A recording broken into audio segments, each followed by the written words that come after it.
G'day, or hello if you're not from Australia. A couple of friends of mine have asked me to teach them a particular pranayama practice. And given the breathing and the management of the breath is very important to yoga, and that essentially, as the Yoga Sutra teaches us, yoga's got something to do with the mind. It's probably good to start there. Start with controlling our mind, calming ourselves down, and using some of these brilliant ancient techniques. So I'm going to attempt a video is a practice known as Nadi Shodia combined with Sitali. You'll see what they are. Alternate nostril breathing and breathing through a curled up tongue, which cools you down. You'll note I'm not wearing all my fancy yoga clothes. I don't think I have any actually. And I'm just in a room and I've just got a mat. And that's because that's our real life. You can make a nice video in a yoga studio with lights and the right mats and very good gear. But that's not why I'm doing these. I'm doing them for ordinary people who are struggling, who aren't in perfect circumstances, and who aren't in a position to do everything just exactly as it says in the book. So I'm wearing ordinary clothes and I'm in an ordinary room and all I've got's a mat. I think that's important. That's all you need. We don't need fancy equipment. We don't need fancy clothes. All that you need for yoga is to be human and still be breathing. And we're going to do these practices. I'm not just going to jump straight into them. After all, I've just set up this video to take it, drove here to this room, all the actual real life things that have gone on. Might need to calm down a bit, get centered, and also get my body a bit comfortable. No good sitting there looking perfect if actually your back's screaming and your knees are screaming and your legs want to sleep. That's not any good at all. So we'll start for amputees. We're taking off our leg and doing some very simple practices to set ourselves up to comfortably sit for a little while. So I'll go ahead and do that. Remove glasses.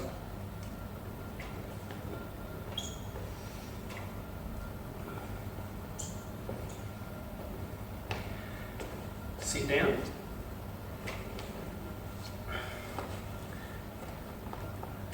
And we'll take off the shoes because it's much nicer doing this in bare feet, unless of course you're very cold. If you've got cold feet, which if you've got peripheral vascular disease might occur, by all means keep them warm.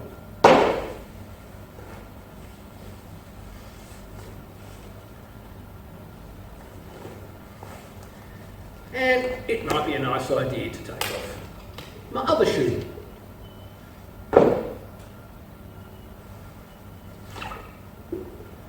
And the liner.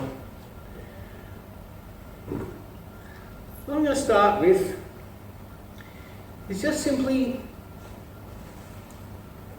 two practices. One to warm up and one Bhujangasana or Cobra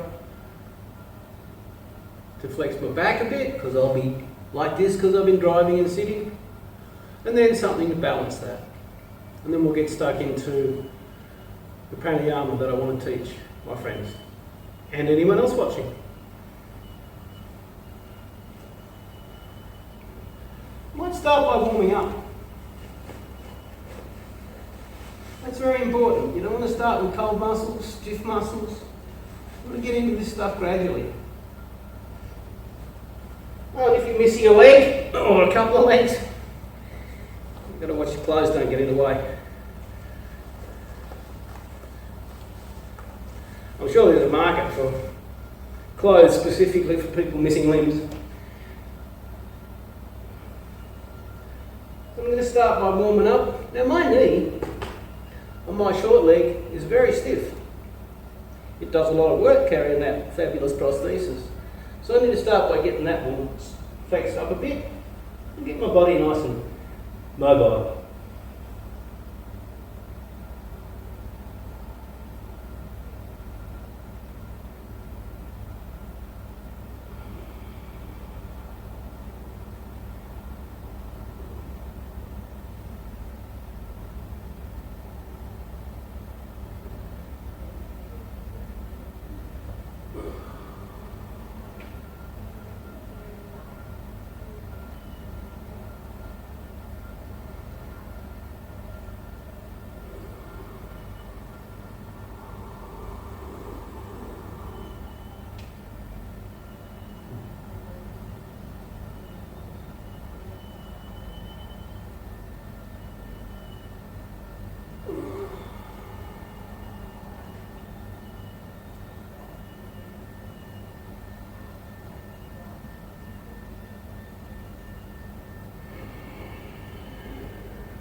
Probably a good idea to do a few more of them, but I don't want to bore anybody watching the video to pieces.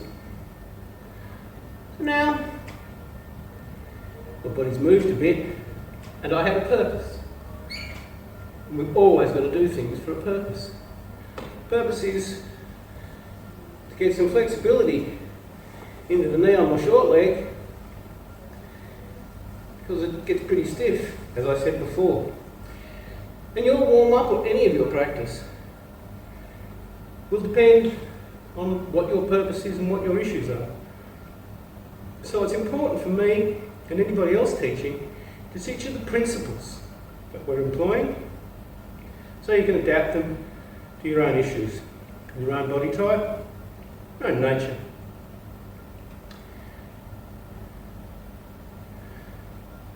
We'll do a lot more on asana at some other time, but for now I'll just do a few of each of these asanas just to get my body to a point where I can really teach and do this pranayama properly. So now I'm going to do this Bhujanga Cobra.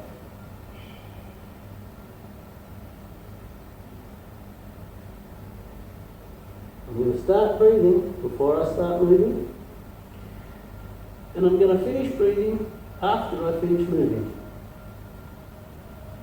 And I'm going to concentrate on making sure I'm straight.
You'll notice, don't have to push it and be extravagant. And it's not an exercise of how far up into the air you can put your head. Keep your chin down. It's yoga, don't lose your head. So now we might just do something to balance that nice back work with Apanasana.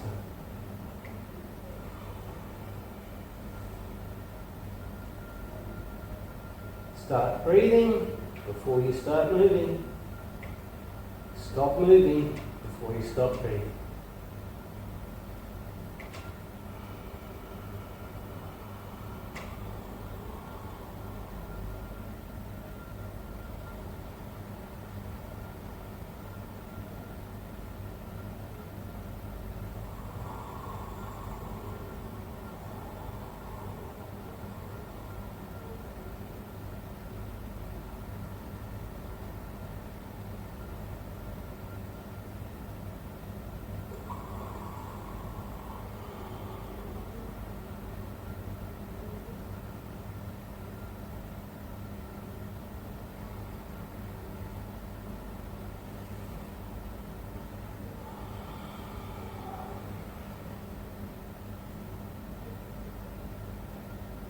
And take a second.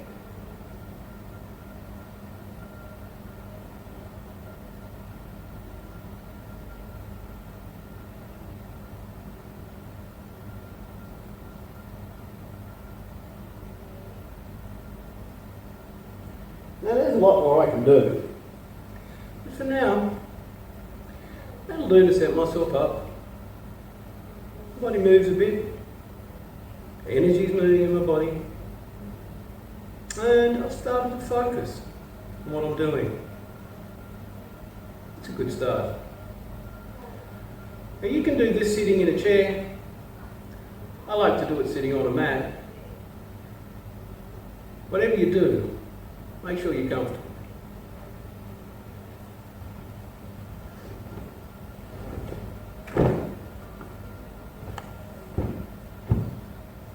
Excuse me while I fold up my mat.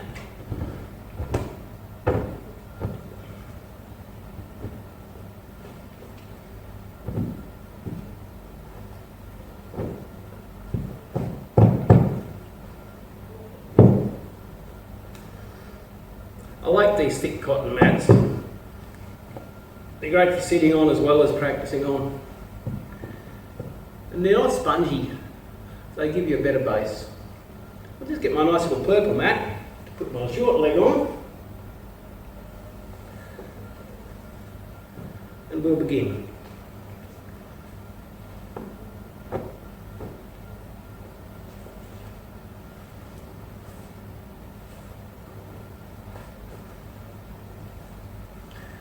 Now if you can't sit in a way that's comfortable, sit in a chair. Sit on the edge of the chair. Sit with your back straight, but not tense. Just drop your chin a bit. And for a few seconds, just take some normal breaths.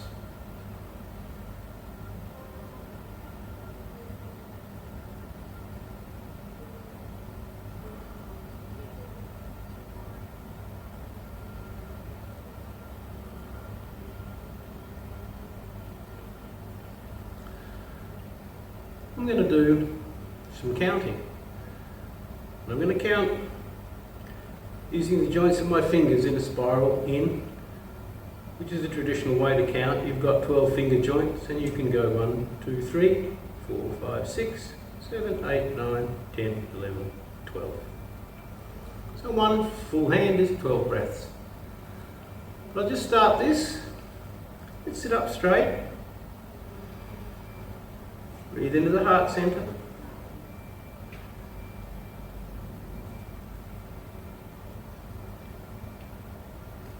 Put your hand and those two fingers in. So you've got these two fingers to put at the soft tissue, just where the bone and cartilage in your nose ends.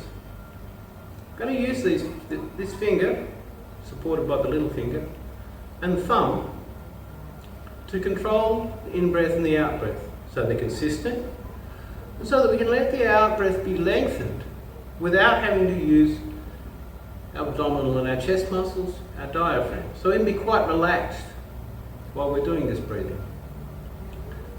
The principle is, breathe in through one nostril, out through another, in through that same nostril, and out through the other. When we've done one round, we'll then curl our tongue. Take a breath in.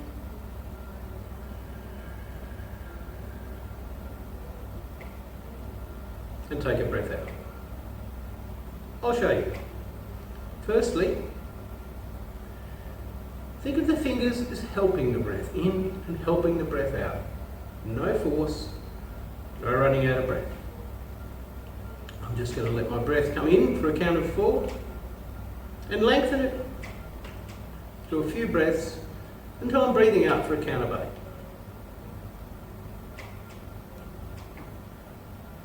And I'll start with Sitali, which is the tongue curling one.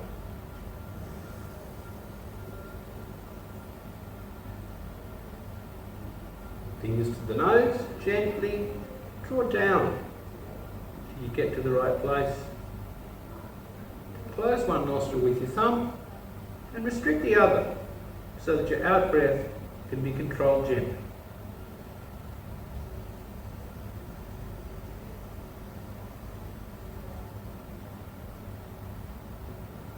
In through the same nostril.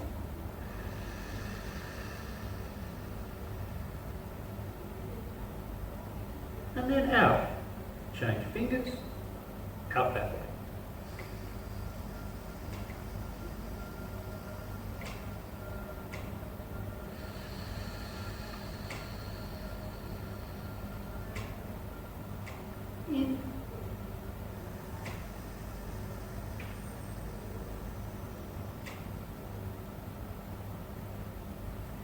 and out through the nostril we started in.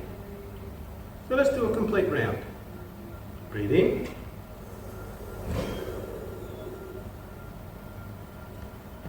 Out.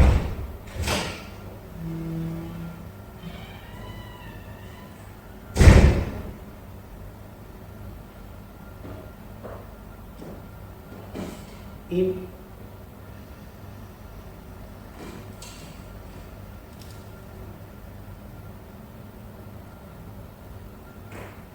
Out.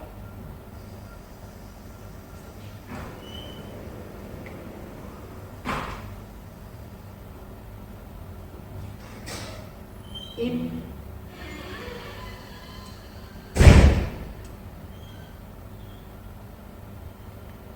Out.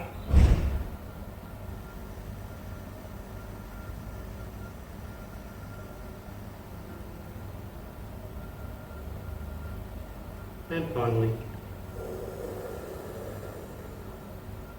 breathe in to start again.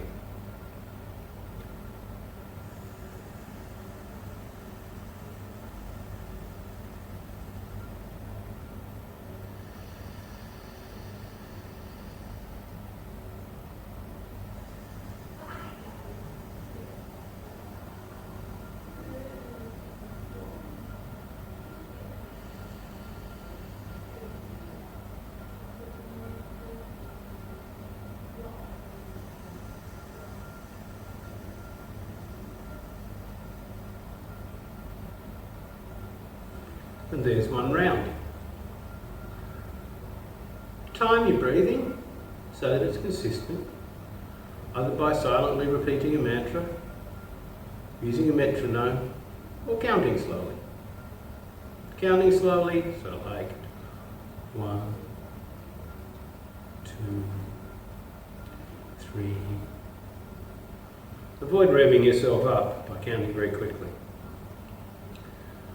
Mantra, of course, has all sorts of benefits because it has some ideas that go with it, and a whole lot of benefits. We'll talk about mantra perhaps another time. And a metronome can be extremely useful because it's so regular. It will really help you get your breathing even, and it may surprise you to know just how uneven it can be. So let's have another go. I'll do one round. I'm on breath 3 now. And as I'm going along, my body's straightening each round, my out breath's lengthening, and the practice is becoming slower and more refined. You don't have to start perfectly, as long as you start. Each breath and each round, you'll increase the length of your breathing, your exhalation. You'll relax, and by breathing into your heart center all the time and making sure you're sitting evenly on your seat bones, you'll straighten. You'll feel stronger a bit and more relaxed. So let's just do a whole round.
What I'm emphasizing when I'm doing the practice is that my breath on both sides is even, and I can use my fingers to regulate the rate of inhalation and exhalation.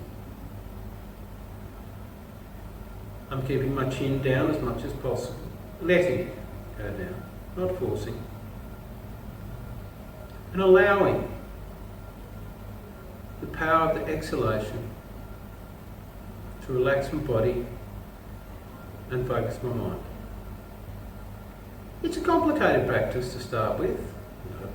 Sit in some way that's sensible, comfortable and straight. And you've got to get your hands sort of organised with your fingers on your nose, counting. But that complexity is one of its great strengths. Because whilst we're focusing on the practice and completely absorbed in the practice, we're not thinking about anything else. And we're starting to move towards a state of increased focus. I recommend that you do 24 breaths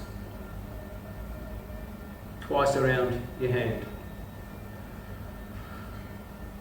People I've taught tend to tell me that sort of the first 12 breaths gets you in the right frame of mind and in the right physical state, and the next 12 breaths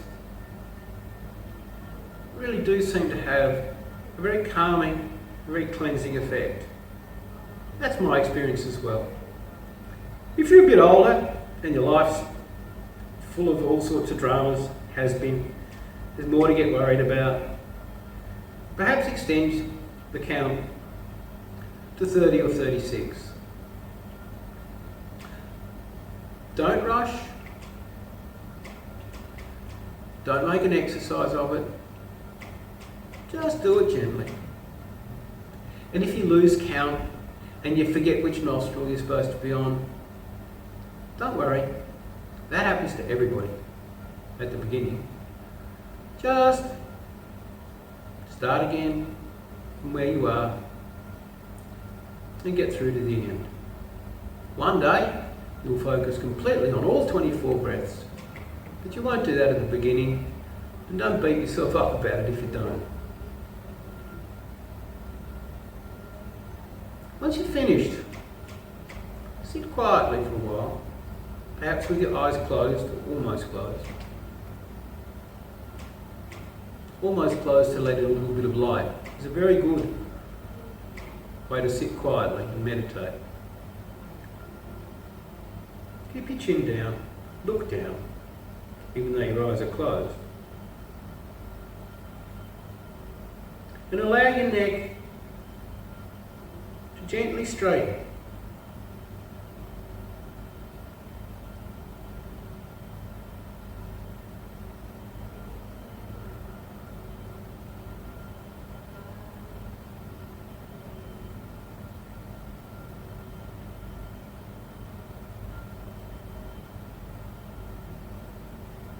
And when you're finished,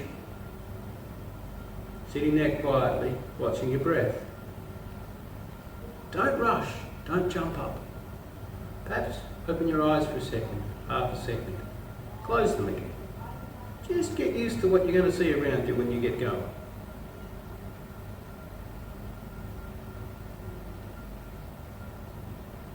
Blink a bit. Sit up. And maintain as much as possible that calm, centered, focused feeling that you've created during your exercise. Now we'll do more on this and more on meditation for my friends and for anyone else that bothers to watch these videos. But the most important thing is not to do something. Remember, yoga is stopping the whirlpools of the mind. All of these exercises are to help us do less, not more. In the beginning, they take some focus, and there'll always be something we focus on. But it's much less chaotic than what we normally focus on in our daily life. And we're moving towards the state of one-pointedness. And one-pointedness is nothing more than doing nothing whatsoever except sitting. So don't get too stressed about the practice. Remember, there's absolutely nothing to do. You're already perfect. You're already aware.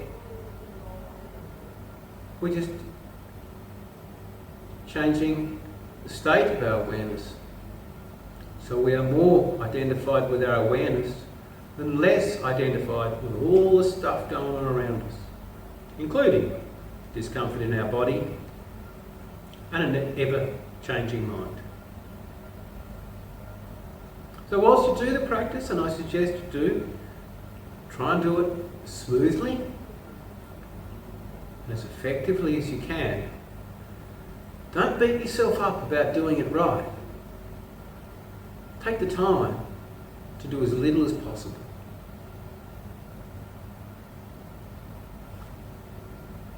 Thank you.